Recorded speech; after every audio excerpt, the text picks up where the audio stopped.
The story of Jesus Christ is one of the most influential narratives in human history, a tale of hope, sacrifice, and redemption that has shaped civilizations. Let's journey through the extraordinary life of this central figure of Christianity. Our story begins in the small town of Bethlehem. Under a starlit sky, a young virgin named Mary gave birth to a son, Jesus. This was no ordinary birth. Prophecies had foretold it for centuries. High above, a new, brilliant star appeared, the Star of Bethlehem. It guided wise men from the east, who traveled for miles to worship the newborn king, bringing gifts of gold, frankincense, and myrrh. Lying in a humble manger, surrounded by animals, the Son of God began his life on earth in the simplest of circumstances. As Jesus grew into a man, his public ministry began with a powerful act of humility and obedience. He traveled to the Jordan River to be baptized by his cousin, John the Baptist.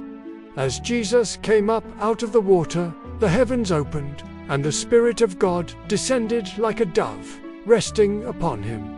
A voice from heaven declared, "This is my beloved Son, in whom I am well pleased." Following his baptism, Jesus was led by the Spirit into the desert. There, for 40 days and 40 nights, he fasted and prayed. It was a period of intense spiritual testing. The tempter, Satan, came to him, offering worldly power, food, and glory. But with each temptation, Jesus stood firm, responding with scripture and unwavering faith in God, demonstrating the strength that would define his ministry. Jesus' ministry was filled with miracles that revealed his divine power and deep compassion. One stormy night, his disciples were in a boat, terrified by a raging sea. They saw a figure walking toward them on the water and cried out in fear. But it was Jesus.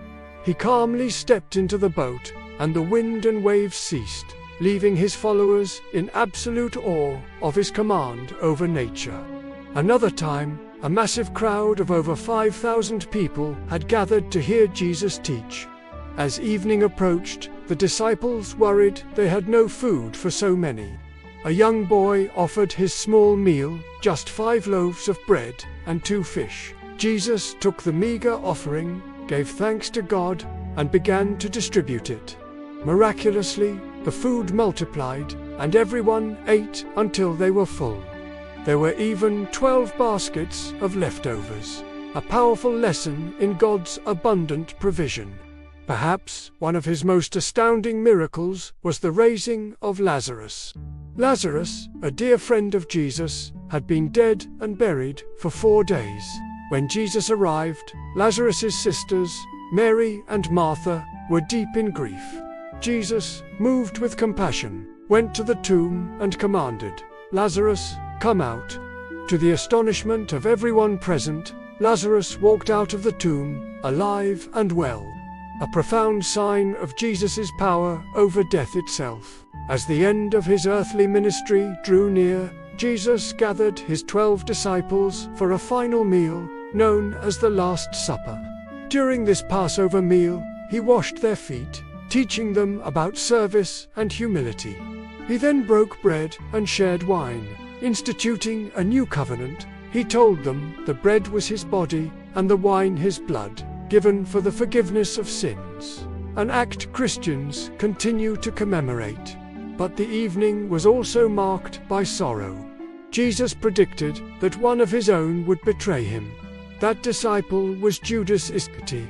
Later that night, in the Garden of Gethsemane, while Jesus was in prayer, Judas arrived with soldiers and betrayed him with a kiss. Jesus was arrested, his disciples scattered, and the final, painful chapter of his life began.